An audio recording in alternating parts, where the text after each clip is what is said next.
자, 이번 시간에는 여러분들 부동산 펀드 영업과 관련된 파트 2 보도록 하겠습니다. 우리 여러분들 부동산 펀드 영업과 관련된 부분들은 2018년도 우리가 펀드 투자 권유 대행인 부동산 펀드 파트 중에서 가장 많이 변경된 파트라고 보시면 되는 겁니다. 우리가 펀드 투자 권유 대행인 중에서 전체 펀드 1번부터 해서 여러분들 뭐 다 공부들을 하셨죠. 근데 전체 범주 중에서 가장 많이 아예 전면 교체되다시피 해서 바뀐 파트라고 보시면 되는데, 뭐 시험 문제에 관련돼서는 뭐 이렇게 중요한 내용들은 정해져 있으니까 잘 수업 따라오시면은 충분히 해결을 하실 수가 있을 거예요. 자, 우리 부동산 펀드 영업과 관련된 그 소목차 챕터를 보면은 부동산 투자의 개요, 부동산 펀드 투자, 그리고 부동산 펀드 투자 위험 관리, 요 세 가지 소목차로 구성되어 있다라고 보시면 되고, 우리 첫 번째 부동산 투자의 개요를 먼저 보도록 하겠습니다.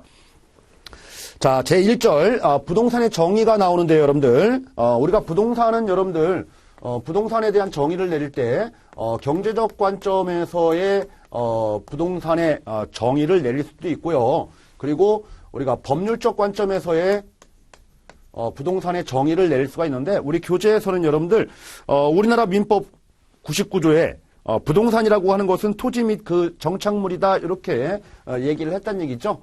민법에서 토지 및 그 정착물, 우리는 여러분들 공부할 때 너무 법조문에 얽매여서 공부할 필요는 없는 거죠. 토지, 땅과 그 정착물은 뭐예요? 건물을 얘기하는 거죠. 그래서 우리가 토지 등기도 하고 건물도 등기도 하고 이렇게 거래가 되는 거죠. 자, 이게 바로 부동산이다, 이렇게 얘기를 하는 거고, 그 우리 세 번째 줄에 여러분들 그 전에 우리 경제적 관점에서의 부동산 뭐 이렇게 얘기하면은 여러분들 우리가 뭐 토지를 사고 아파트를 사서 사면은 이제 산 사람 입장에서 보면은 본인의 이제 자산이 되는 거죠. 자산.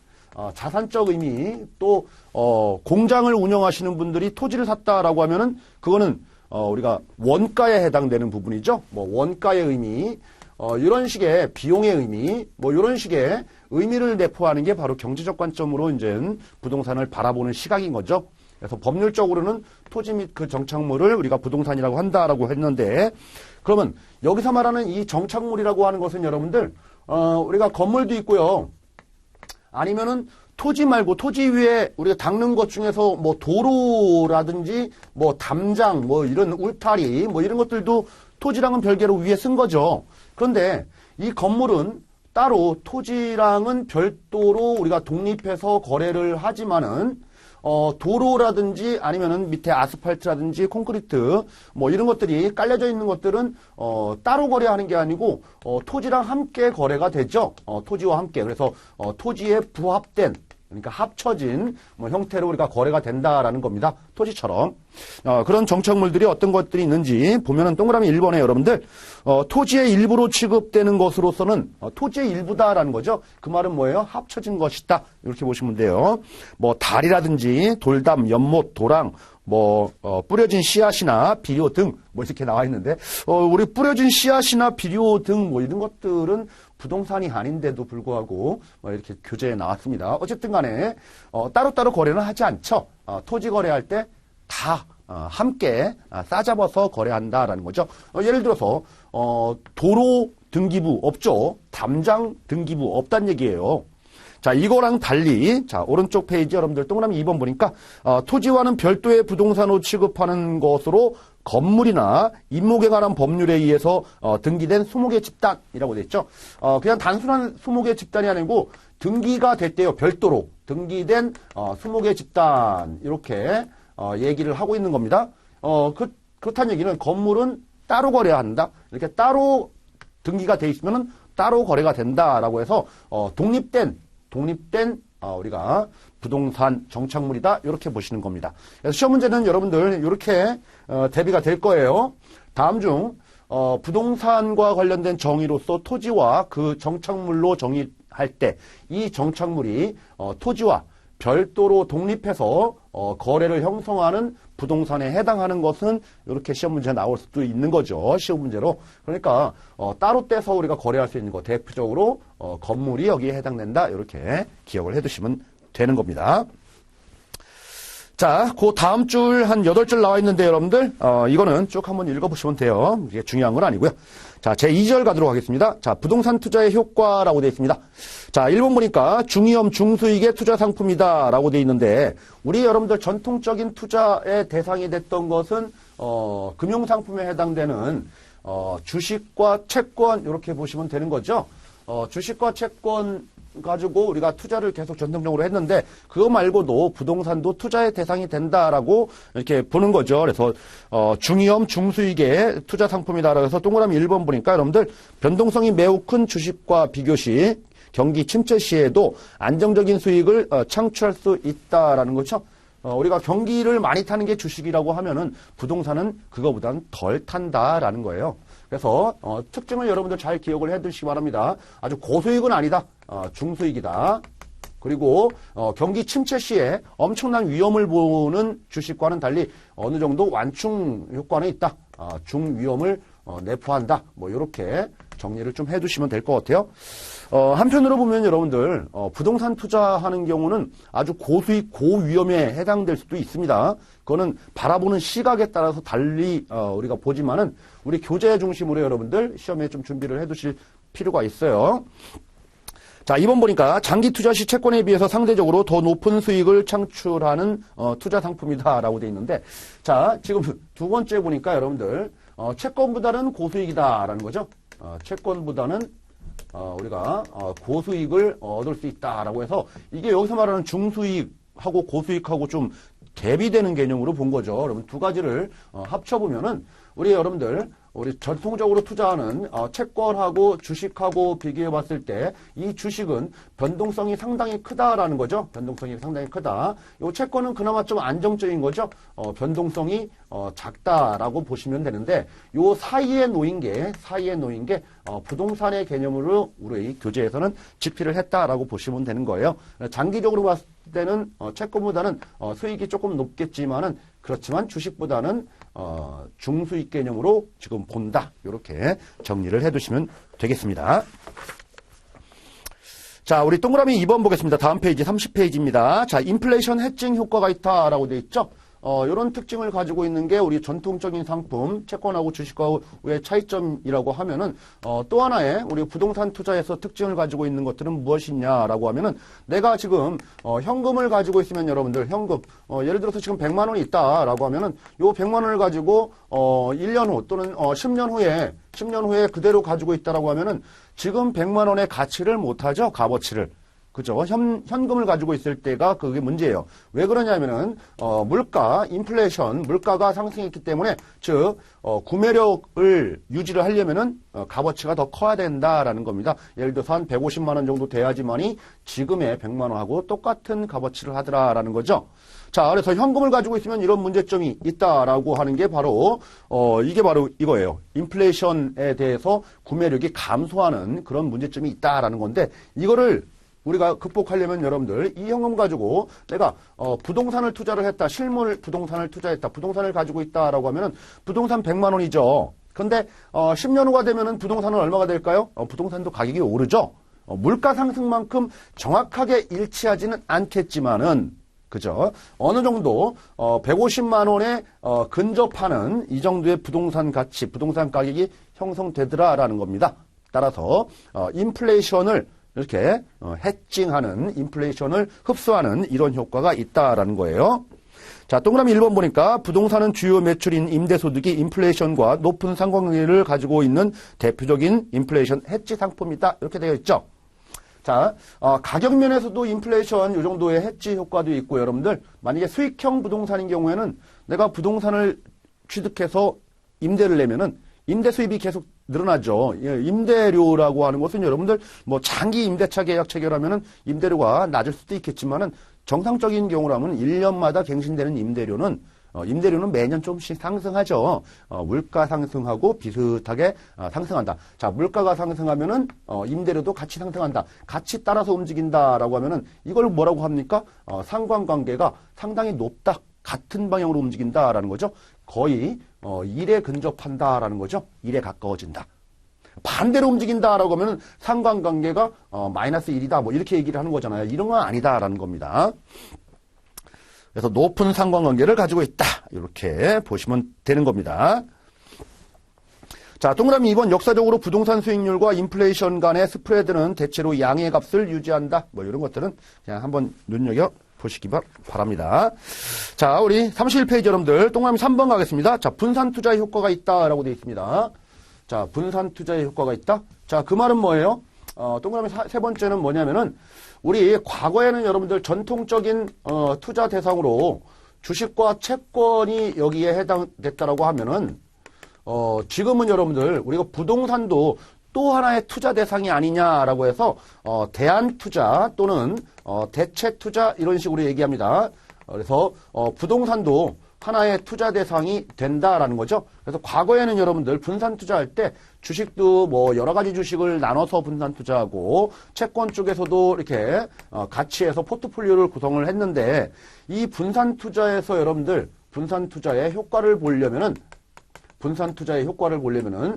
각각의 투자하는 대상들 간에 우리가 상관관계가 높으면은 분산 투자의 효과가 없어요. 왜 그러냐면은 요 분산 투자를 하는 이유는 여러분들 위험을 줄이려고 하는 거예요. 위험을 줄이려고. 자, 그래서 하나의 주식이 막 상승할 때 다른 것들도 마찬가지로 상승한다라고 하면 상관관계가 상당히 높다라는 거죠. 상관관계가 높다. 그죠? 이렇게 높은 경우에는 수익 날 때 아주 높은 수익을 낼 수도 있지만은 여러분들 만약에 반대로 설명을 드려가지고 수익이 떨어진다라고 하면은 같이 떨어진다라는 거죠. 그러면 엄청난 위험에 봉착하더라라는 겁니다. 자, 그런데 이 부동산이라고 하는 것은 주식과 채권과의 전통적인 투자 대상 상품과의 관계로 봤을 경우에는 이 상관관계가 상당히 낮다라는 거죠. 낮다. 자, 0보다 작다. 그러니까 마이너스 1 가까이 마이너스 쪽으로 가더라라는 거죠. 따라서 이쪽 전통적 시장에서 우리가 높게 형성됐을 경우에는 부동산 쪽에서는 낮게 형성되고 이쪽에서 우리가 손해를 보면은 여기서는 이익을 보고 이렇게 반대 방향으로 많이 움직인다. 상관관계가 높지 않다. 낮다라는 거예요. 낮기 때문에 이 부동산도 함께 포트폴리오 분산 투자를 하게 되면은 이 분산 투자 효과가 상당히 높아지더라라는 거죠. 그래서 동그라미 1번 보니까 주식, 채권 등의 투자 자산과 상관관계가 낮아 위험 분산 효과가 발생한다라는 거죠. 발생한다. 자, 위험이 낮으면 상당히 좀 좋겠죠, 여러분들.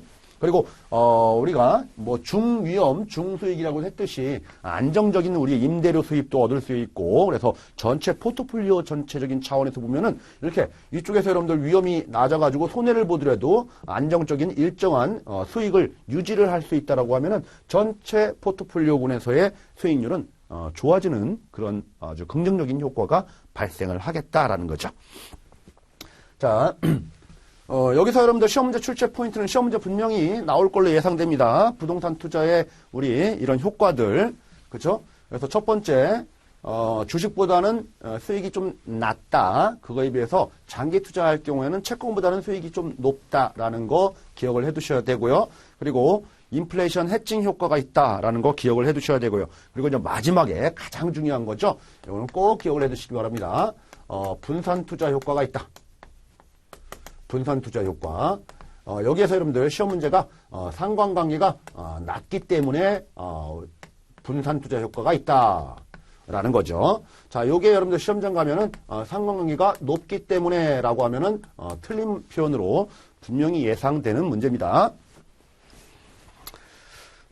자, 우리 제3절 보도록 하겠습니다, 여러분들. 부동산 투자 방식별에 비교해서 직접 투자와 간접 투자라는 거죠. 내가 돈이 많으면은 직접 부동산을 사겠죠. 그렇지만은, 돈이 부동산에 투자할 때 이제 막대한 자금이 필요하기 때문에 여러 사람들의 돈들을 모으겠죠. 누가요?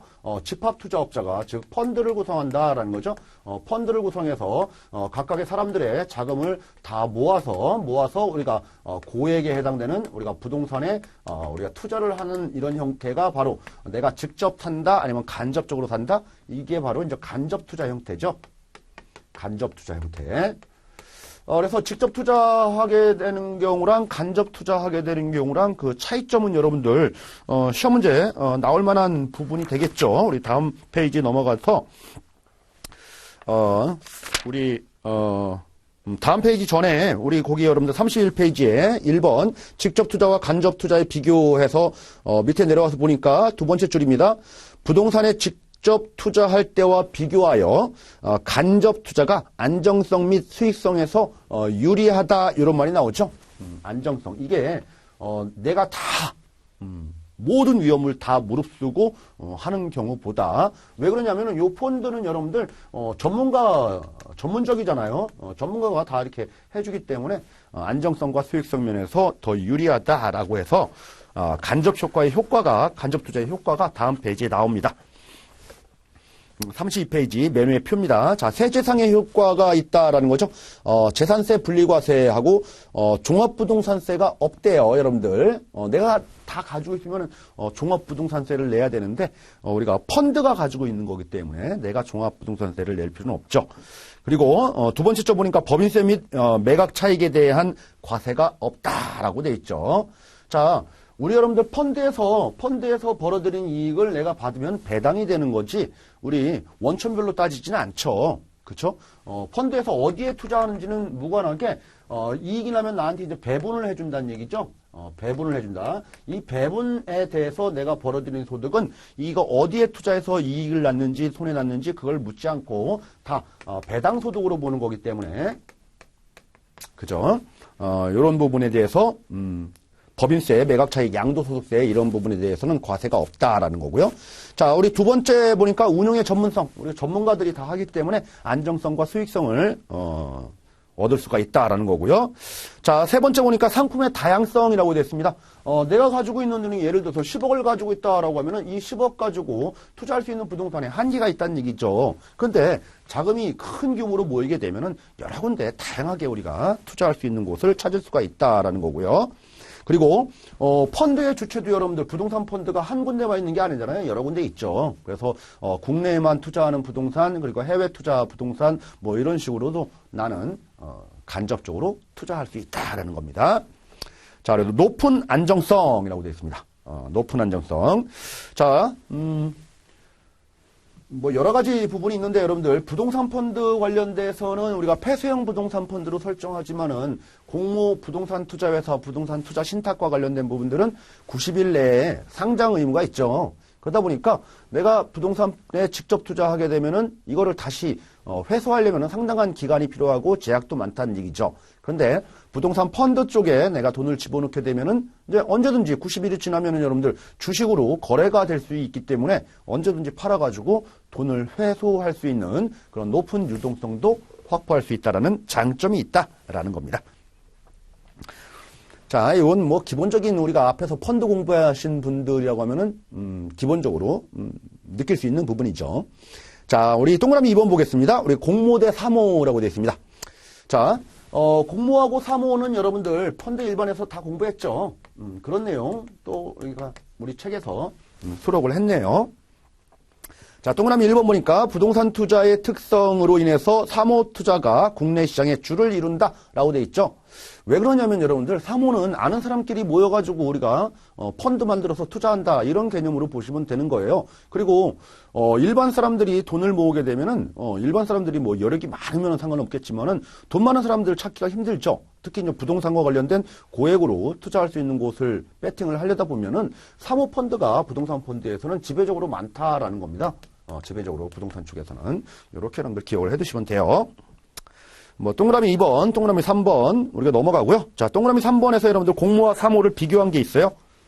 자, 공모는 주로 실물 자산에 지분을 매입한다라고 되어 있고요. 상장 여부와 관련돼서는 폐쇄형의 경우에는 상장 의무가 있다라고 되어 있죠.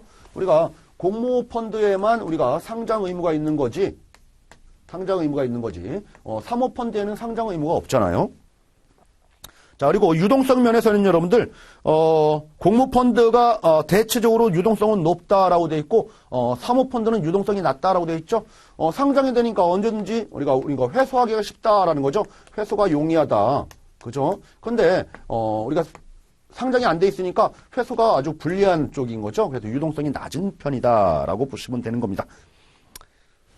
자, 그리고 뭐 투자 금액 뭐 넘어가고요. 뭐 리턴 수익과 관련된 부분에 대해서는 리턴은 수익이에요, 여러분들. 수익은 우리가 사모펀드 아는 사람들끼리 이렇게 베팅해가지고 우리가 좋은 쪽으로 막 몰아가지고 투자하면은, 대체적으로 고수익은 보겠죠. 위험도 크지만. 하이리스크, 하이리턴. 여기는 뭐예요? 약간, 좀 안정적으로 운영이 되겠죠. 그래서 수익이 대체적으로 낮은 편이고, 이쪽이 대체적으로 높은 편이다라는 거예요. 자, 그리고 투자 조건과 관련돼서는 여러분들 공모펀드는 조건 변경이 불가능하지만은, 자, 사모펀드의 경우에는, 우리가, 아는 사람끼리니까, 그죠? 변경도 할 수 있다라는 거죠. 그래서 공모에 대한 제한이 좀 많고 사모에 대한 제한이 별로 없는 이유가 바로 그런 거죠.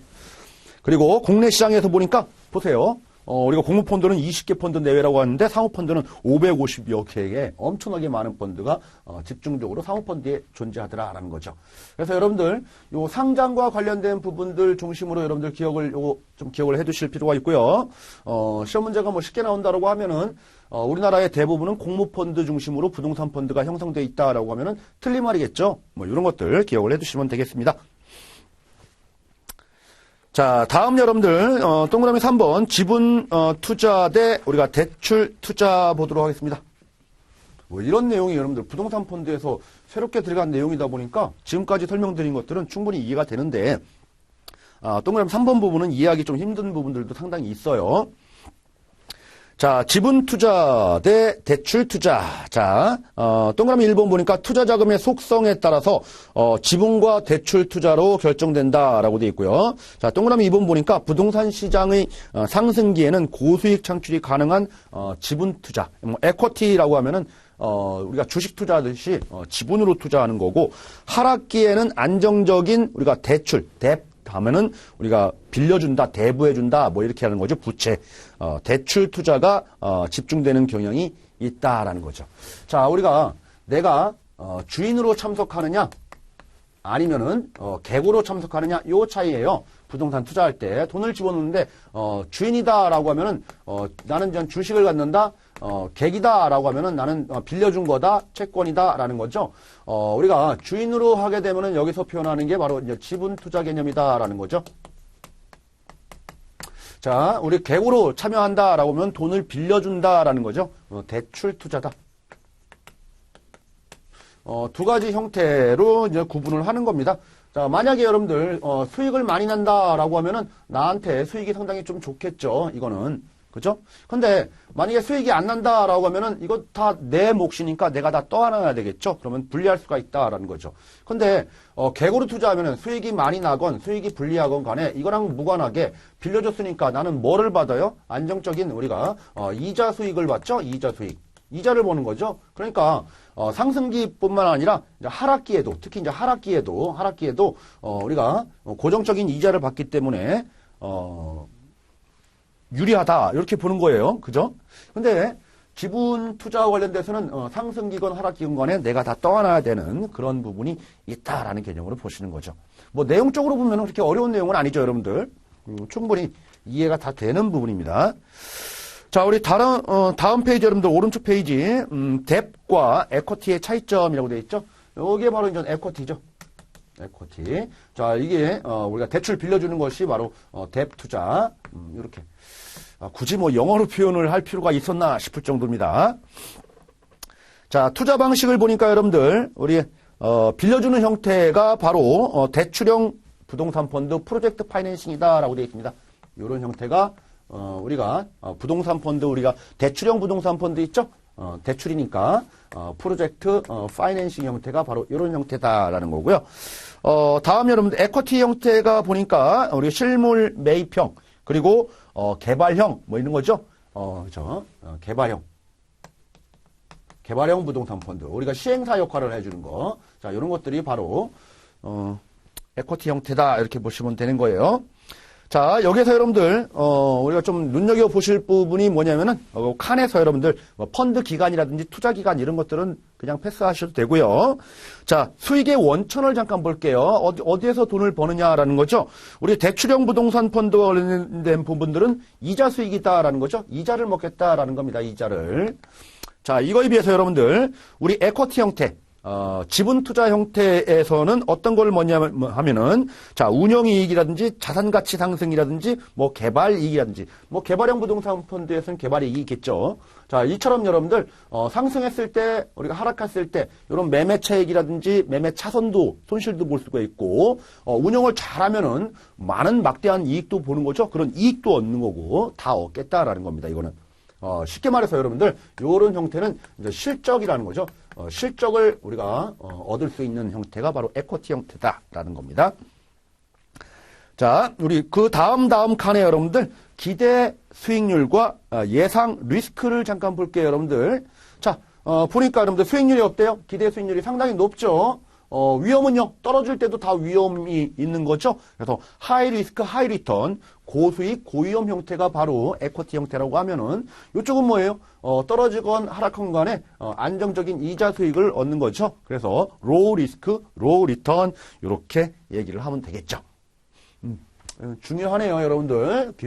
시험 문제, 내려고 하면은, 충분히 낼 수가 있는 거예요. 근데 시험 문제가 나왔을 때 어떻게 이게 시험 문제로 구현이 될지는 여러분들 처음으로 책에 들어간 내용이다 보니까 조금 어려울게 출제될 수도 있어요. 이게 어렵다라는 얘기는 이런 자체 내용이 어렵다라는 게 아니고 시험 문제가 이렇게 나올 수가 있는 거죠. 우리가 투자 형태와 에쿼티 투자 형태의 차이점에 대한 설명으로 맞는 것은 틀린 것은 이렇게 이제 시험 문제가 나온다는 얘기죠. 즉 뭐예요? 영어로 표현해서 시험 문제가 나올 수가 있겠다라는 겁니다. 그래서 이 용어가 의미하는 바가 뭔지를 여러분들 먼저 파악을 해놓고 준비를 하시기 바랍니다. 자, 우리 제4절 보도록 하겠습니다. 제4절 부동산 투자 기구별 비교해서 자, 1번 보니까 부동산 투자 기구의 개요에서 그림이 쭉 나오네요, 여러분들. 자, 우리가 직접 투자하는 형태도 있고 간접 투자하는 형태도 있다. 근데 우리가 직접 투자하는 형태는 다루는 게 아니고요. 자, 간접 투자하는 형태를 보니까 여러분들 두 가지 형태가 있다. 우리 자본시장법상 펀드의 형태도 있고 예전부터 존재했던 부동산 투자 회사법에 따른 리츠 형태도 있다라는 거죠. 다음 페이지 우리 넘어가서 우리가 표를 잠깐 볼게요, 여러분들. 자, 부동산 펀드와 부동산 투자 회사 리츠와의 차이점 이렇게 나와 있는데 이게 과거에는 교재에 있다가 교재에서 이제 빠졌었어요. 한순간은. 그러다가 다시 또 교재에 또 여기 2018년도에 들어온 내용이네요. 자, 우리 근거 법률 볼게요, 여러분들. 우리가 펀드와 부동산 펀드와 리츠와의 차이점이에요. 부동산 투자 회사라고 합니다. 자, 근거 법률 보니까 이쪽은 여러분들 펀드 관련된 법률이니까 우리가 자본시장법이에요. 펀드법, 자본시장법. 여기는 리츠 관련된 법, 이제 리츠법이죠. 리츠법. 이게 바로 이제 부동산 투자회사법 이렇게 얘기를 하는 겁니다. 자, 설립은 금융감독원에 등록한다. 발기 설립에 의해서 국토교통부의 영업 인가를 받는다. 이런 것까지 다 보실 필요는 없겠죠. 그런데 법적 성격을 잠깐 볼게요, 여러분들. 법적 성격은 계약 형태인 경우에는 법인격이 없다라고 돼 있죠. 근데 리츠는 상법상 주식회사다라는 거예요. 자, 이쪽은 여러분들 리츠는 부동산 투자 회사죠. 회사기 때문에 이거는 주식회사예요. 그런데 우리는 펀드 공부를 했기 때문에 여러분들 다 아실 거예요. 부동산 펀드는 여러분들 계약 형태인 신탁도 있고 회사형도 있고 그죠? 그리고 조합형도 있고 이렇게 공부했죠. 그러니까 딱히 우리가 회사다라고 단정 쪄서 얘기할 수는 없다라는 겁니다. 부동산 투자 신탁 같은 경우는 계약이지 회사가 아니다라는 거예요. 책에서 표현하고 있는 것들은. 자, 이런 부분들은 좀 비교가 되겠죠. 자, 우리 최소 자본금은 여러분들 펀드 쪽에서는 최소 자본금에 대한 제한이 없어요. 자본금 제한이 없습니다. 그런데 리츠와 관련돼서는 여러분들 50억 이상의 우리가 자본금 제한이 있어요. 근데 이제 자기관리형 리츠라고 해서 리츠라고 하는 것은 대원칙상 여러분들 유령 회사예요. 페이퍼 컴퍼니예요. 그죠? 그런데 자기관리 리츠만 예외적으로 내부적으로 우리가 임직원들이 존재하는 그런 리츠 형태도 특수한 형태가 있는데 그런 형태는 조직을 갖춰야 되니까 자본금이 조금 더 많다. 50억이 아니고 70억이다. 이렇게 책에서 나오고 있는데 자, 이런 부분까지 다 외울 수는 없겠죠. 그러면 여러분들 기억을 해야 될 게 자본금 제한이 있다 없다? 있다. 이렇게 보시면 되죠. 우리 책에서는 뭐 50억 이렇게 되어 있지만 이런 것까지 다 암기하시기에는 너무 벅차다라는 겁니다. 자, 그리고 여러분들 자산 운용과 관련된 부분들 보시니까 부동산 개발, 뭐 대출, 실물 매입, 운용과 관련돼서 부동산 등에 50% 이상 투자한다라고 했는데 뭐 잘못됐죠, 책이. 여러분들 50% 이거 초과죠. 초과해서 부동산 등에 우리가 투자하면은 부동산 펀드다 이렇게 보면 되는 거고요. 우리가 부동산 투자 회사 리츠와 관련돼서는 여러분들 부동산에 70% 이상 투자한다라고 되어 있죠. 뭐 이런 것들 여기 70% 이상 뭐 이런 것들을 좀 보자는 얘기입니다. 자, 그리고 투자 기간과 관련돼서는 여러분들 부동산 펀드에서는 제한이 없어요. 그런데 이제 실물의 경우에는 3년 이상 보유해라라는 제한은 있긴 하지만은 제한은 없다. 자, 이거에 비해서 부동산 투자 회사 리츠와 관련돼서는 투자 기간이 1년 이상으로 제한되어 있다라는 거죠. 자, 투자 기간 제한이에요. 투자 기간 제한 없다. 이쪽은 뭐예요? 투자 기간에 대한 제한이 있느냐? 제한이 있다. 제한이 있다. 자, 이렇게 큰 틀 위주로만 여러분들 정리를 잘 해두셔야 돼요. 자, 그리고 뭐 운용보수, 뭐 주식 분산, 뭐 이런 부분들은 조금 각자 좀 보시기 바라고요. 자, 자금 대여를 보겠습니다. 자금의 대여. 자, 우리 압축에서 공부했지만 여러분들 부동산 펀드는 우리가 빌릴 때는 순자산의 2배, 그리고 빌려줄 때는 순자산의 100%, 순자산까지만 우리가 빌려줄 수 있도록 되어 있죠. 대여가 가능하다라는 거죠. 대여가 가능하다. 100%. 자, 이거에 비해서 여러분들 리츠와 관련된 부분들은 리츠는 대여 금지입니다. 대여 금지. 대여 절대 안 돼요. 절대 안 돼요. 자, 법인세 넘어가도록 하고요. 자, 그러면 여러분들 시험 공부 준비용으로 보셔야 될 부분들은 뭐냐면은 우리는 부동산 펀드 쪽을 집중적으로 공부를 하는 거지 리츠를 공부하는 게 아니죠. 그러니까 부동산 펀드와 관련된 부분들 중심으로 한번 좀 눈여겨보실 필요가 있는데 자본시장법이다. 그죠? 여러 가지 형태가 있다. 뭐 이런 부분들은 우리가 다 공부를 했던 부분이니까 특히 특별하게 비교 대상으로 볼 필요는 없어요. 그런데 눈여겨 좀 보실 부분들은 뭐냐면은 자본금 제한이 없다라는 거, 자본금 제한이 없다. 그리고 투자 기간 제한이 없다라는 거, 투자 기간 제한이 없다. 이거에 비해서 리츠는 자본금 제한이 있다라는 거고요. 투자 기간 제한이 1년 이상 제한이 이렇게 있다라는 거. 요건 두 개의 차이점, 여러분들 차이점을 좀 눈여겨 좀 보실 필요가 있고요. 또 하나의 또 차이점은 이쪽은 다 없는 게 아니고 대여는 가능하다라는 거죠. 대여는 가능하다. 그런데 이쪽은 대여가 안 된다라고 해서 요 세 가지 정도의 우리 차이점은 여러분들 비교해서 기억을 꼭 해두실 필요가 있습니다. 이게 과거에 나왔던 문제가 지금 새롭게 들어간 교재에 들어갔기 때문에 또 출제를 하려고 하는 경향이 분명히 있을 거예요. 그러면은 이렇게 큰 틀 위주로 자세한 수치 위주로 공부하는 것보다 큰 틀 위주로 여러분들 정리를 해두시는 게 우리가 준비하는 과정에서는 바람직하겠죠.